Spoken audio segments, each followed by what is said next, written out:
Et bien aussi, l'arrivée de notre Eric le Magnifique pour sa rubrique technique. Bonjour Eric, comment ça va aujourd'hui? Bonjour GG, bonjour tout le monde.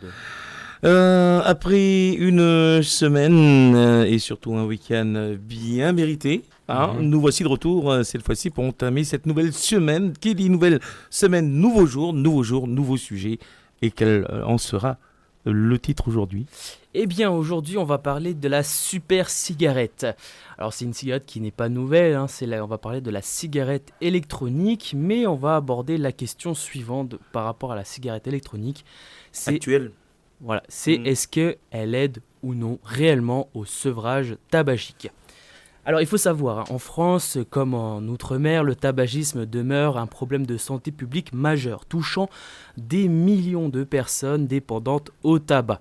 Près de 15 millions de Français fument, dont 12 millions quotidiennement, entraînant de conséquences graves telles que des maladies cardiovasculaires, respiratoires et des cancers. Bon, là jusqu'ici, je ne vous apprends rien. Mais il semblerait que la cigarette électronique suscite l'attention et en tant qu'alternative potentiellement moins nocive au tabac, selon certaines études, tout en générant des controverses. Des inquiétudes subsistent quant à sa sécurité, son impact à long terme sur la santé et le risque d'encourager le vapotage chez les non-fumeurs, notamment les jeunes avec la célèbre puff.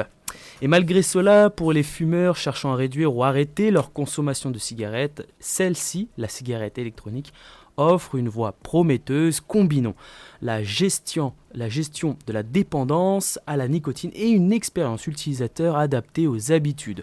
Comprendre le fonctionnement de la cigarette électronique est crucial pour ceux qui débutent le sevrage tabagique en chauffant un liquide appelé e-liquid.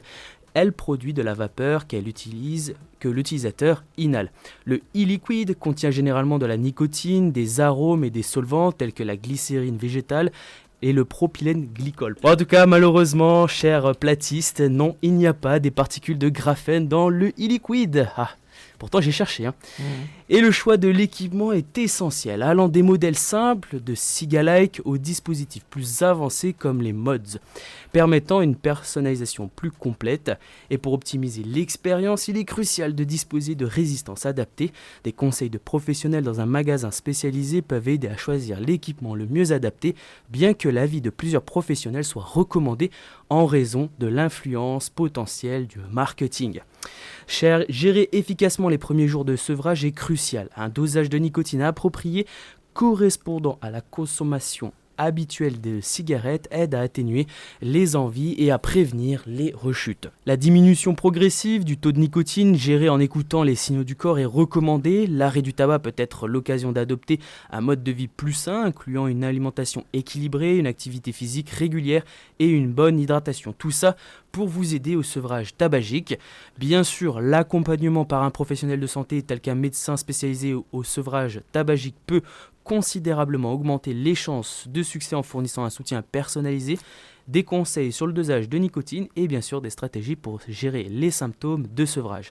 Éviter le piège du double usage, c'est-à-dire l'utilisation simultanée de cigarettes électroniques et de cigarettes traditionnelles, est crucial pour un sevrage réussi. Donc éviter les deux, le double usage peut compromettre l'efficacité du sevrage en maintenant la dépendance à la nicotine et en perpétuant les habitudes liées au tabagisme. Il est essentiel de s'engager pleinement dans l'utilisation de la cigarette électronique et de résister à l'envie de fumer des cigarettes traditionnelles. La détermination à cerner la dose de nicotine appropriée est également cruciale pour éviter ce piège. Une recherche approfondie et l'établissement d'un plan de sevrage sont recommandés pour maximiser les chances de réussite. C'était votre chronique technique et n'oubliez pas que la science n'est pas une vérité absolue et les scientifiques ne sont pas des génies innés. La science est simplement l'exploration de l'inconnu pour comprendre le monde et le rendre meilleur. Je vous remercie. Merci. Autre méthode, peut-être pour arrêter de fumer? Alors bien sûr, ce n'était pas THE méthode. Oui, bien sûr. Voilà, c'est un des moyens qui peut Mm. peut-être vous aider. Une nouvelle méthode, un nouveau chemin. Voilà. Mais il en existe plusieurs, et notamment une recommandée par notre ami GG. Oui, oui. En fait, le budget annuel, le budget annuel qui, si vous vraiment vous rentrez dans vos calculs et vous faites un budget annuel de tabac, vous allez vous rendre compte que waouh, ça peut vous inciter peut-être à vous dire peut-être que si j'arrêtais, je serais peut-être à Dubaï en fin d'année. Alors c'est vrai qu'en termes de gestion de finances, on a tendance à utiliser la stratégie de l'autruche. C'est-à-dire à prendre les tickets de carte, à les jeter, à pas regarder les relevés de compte et à consulter son solde le moins possible dans le mois. Mais comme dit GG, effectivement, si vous faites un bilan, que vous regardez où va votre argent en faisant des petites catégories, par exemple une catégorie nourriture, on va pas dire tabac, où va notre argent, il part en fumée. Littéralement. ça permettrait justement de prendre conscience par mois combien vous dépensez. Faites le calcul, essayez de voir justement combien par mois, faites l'exercice, combien par mois dépensez-vous, allouez-vous de l'argent dans le budget tabac, dans le budget cigarette. Et vous verrez que peut-être que ça vous fera une prise de conscience et du coup ça vous aidera à arrêter. C'est ça. Ça me rappelle d'ailleurs une blague qui disait que... Bon, alors c'est deux gars qui se croisent, tu sais, un fumeur et un non-fumeur.